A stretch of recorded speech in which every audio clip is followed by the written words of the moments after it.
여의도 타임즈 시간입니다. 아침에 나온 증권사 리포트 두 종목을 선정을 해봤습니다. 3분기 실적을 발표했는데 약간 구멍이 있었는데요. 앞으로는 괜찮을 거라고 하면서 차별화된 경쟁력이 있다는 판단이었습니다. 먼저 오늘 첫 번째 종목 미래에셋 생명부터 보도록 하겠습니다. 우선 미래에셋 생명 같은 경우에는요. 3분기 실적을 보면은 이제 순이익을 보잖아요. 순이익이 312억 원이 나오면서 그런데 이제 컨센 대비해서는 하회하면서 나왔다라는 실적 성적표가 공개가 됐습니다. 뭐가 좀 부진했을까라고 보니까 이 부분이었습니다. 위험 손해율 이게 이제 높아졌다라는 건데요. 이게 위험 손해율 이쪽입니다. 이게 3분기고요. 2분기 대비해서 이렇게 보니까 12%포인트나 위험율 이게 좀 올랐습니다. 손해율이 한 89.1%를 기록을 했거든요. 이렇게 되니까 문제는 사차익이라는 부분이 있는데 사차익이 예상 대비해서는 이제 하회한 거 쉽게 얘기해서는 보험금을 조금 더 지급을 해야 되는 그런 상황이 왔습니다. 그런데 약간 좀 다른 게 이 대형 이 보험사 같은 경우에는요. 코로나19를 맞으면서 그 여러 가지 뭐 병원 지금 자주 안 갔잖아요. 그런 수요가 줄면서 위험 손해율이 한 70% 정도 되거든요. 그런데 미래에셋 생명은 89.1로 조금 더 좀 가파르다 이런 부분 함께 좀 감안해서 살펴보셔야 됩니다. 자, 그런데 이제 이런 부분에서 조금 더 개선될 수 있는 요지가 있을지 만나보도록 하겠습니다. 우선 사차에 앞서 말씀드린 거 보험료 지급을 더 많이 해야 되는 그런 상황이라고 말씀드렸는데 107억 원으로 2분기 대비해서 51% 감소하고 지난해 대비로는 7.5% 감소했다라는 부분인데요. 다행히 B차익과 E차익 이런 부분에서 E차익이 긍정적입니다.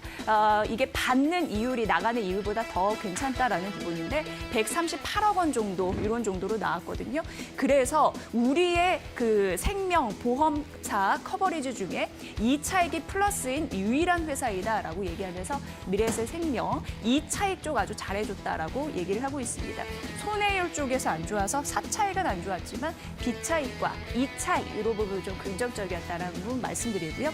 이 미래에셋 생명이 특별한 구조가 있습니다. 뭐냐면 특별 계정이 일반 계정 대비해서 더 많다라는 그런 부분인데요. 특별 계정 같은 경우에는 대표적으로 변액보험이나 그리고 퇴직연금 쪽이 있는데 변액보험이나 퇴직연금의 수수료 지급률 이런 부분이 조금 더 많으면 또 긍정적인 부분이 있겠죠. 그래서 변액보험이 미래에셋 생명에서는 굉장히 또 중요한 그 비보험 이익에서 중요한 그런 모멘텀이 되기도 합니다. 그 부분은 조금 더 말씀드려야 될 것 같습니다.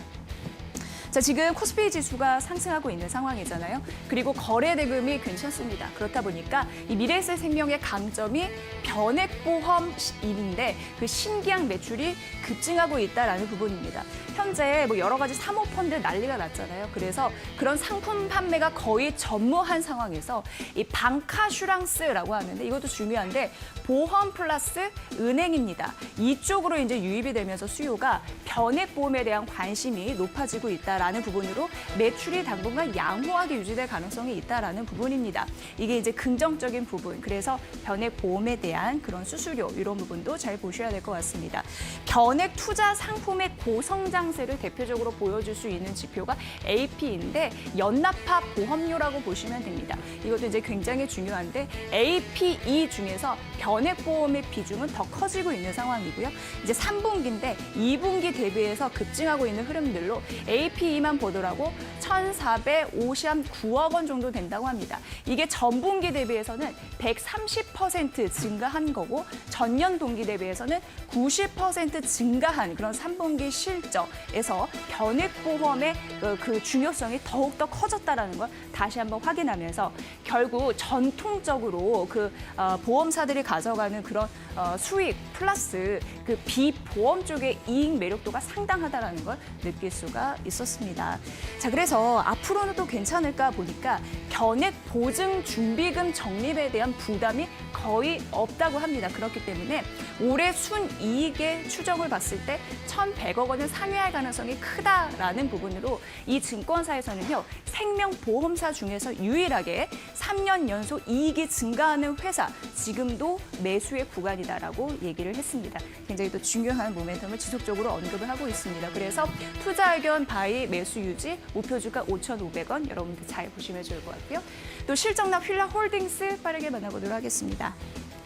우선 3분기 잠정치인데요. 한 9,170억 원, 1,560억 원 매출의 영업이익 단으로 전년 동기 대비, 전 분기 대비해서 모두 이제 긍정적인 흐름들이 났는데 세부적으로 쪼개 보면은 좀 희비나 엇갈립니다. 우선 국내는 부진했다라는 부분이고요. 글로벌 시장에서는 빠른 회복세를 보였다라는 부분입니다. 우선 순수 국내 매출의 21%가 감소했죠. 그래서 국내는 좋지 않았습니다. 8월 유례 없는 긴 장마가 있었고요. 그리고 면세점 매출 감소 이런 부분 때문에 국내 매출액 대비 약 10% 이런 부분이다라고 보시면 될 것 같고요. 자, 이제 국내는 안 좋았는데 글로벌 시장에서 빠른 회복해서 이 부분을 빠르게 만나보도록 하겠습니다. 중국 수수료 부분인데요. 이건 이제 19년도 자료인데 이제 이게 중국 수수료를 포함해서 한 27% 증가했다고 하니까 이 부분 이제 긍정적으로 포착이 되고 있는 거고요. 또 하나 이제 긍정적인 건 미국 법인이라고 할 수 있겠습니다. 미국 법인의 영업이익률 추이가 높아질 가능성이 있는 건데요. 이게 이제 올해입니다. 코로나19 때문에 위축은 됐습니다만 3분기만 보면은 온라인 쪽 잘 됐고 그리고 수요가 받쳐주다 보니까 긍정적인 흐름들이 3분기부터 나타났다. 결국 내년에는 좀 회복되는 흐름들이 나타났죠. 미국 법인에 대해서도 긍정적인 실적단의 효과를 만나보시면 될 것 같고요. 자, 부문별로 보도록 하겠습니다. 2018, 2019, 2020 될 텐데 지금 이쪽이 아쿠시네트라고 하는 자회사거든요. 골프 용품으로 다루는 기업인데 이게 더 커질 것으로 예상이 되는데 이번 3분기 실적에서도 아큐시네트, 타이틀리스나 푸조이 이런 부분 브랜드 그런 거 같이 하죠. 그쪽에서도 더 큰 수익을 낼 가능성이 앞으로도 있고 3분기 이쪽에서 보여줬기 때문에 이쪽이 또 긍정적으로 바라봐지는 상황입니다. 자회사들 효자 노릇을 좀 톡톡했다라고 보여지고 있는 상황입니다. 자, 마지막으로 정리를 해보면 3분기 주요 글로벌 스포츠 브랜드 업체들 쪽에서요. 실적에서 알 수 있듯이 운동화 소비 자체도 매우 견고했다라고 하는데 이것도 주요 포인트고요. 글로벌 운동화 브랜드 기업들의 재고가 2분기 대비 빠르게 줄고 있다. 샀기 때문에 그런 거겠죠. 시장에 대한 우려보다는 21년도 향후 본격적인 경기 회복 그리고 실적 개선에 대한 눈높이를 맞춰야 된다라고 얘기하면서 목표 주가를 상향했습니다. 올려잡았습니다. 목표 주가 상향으로 57,000원으로 상향했으니까 이 부분 보시면 좋을 것 같습니다.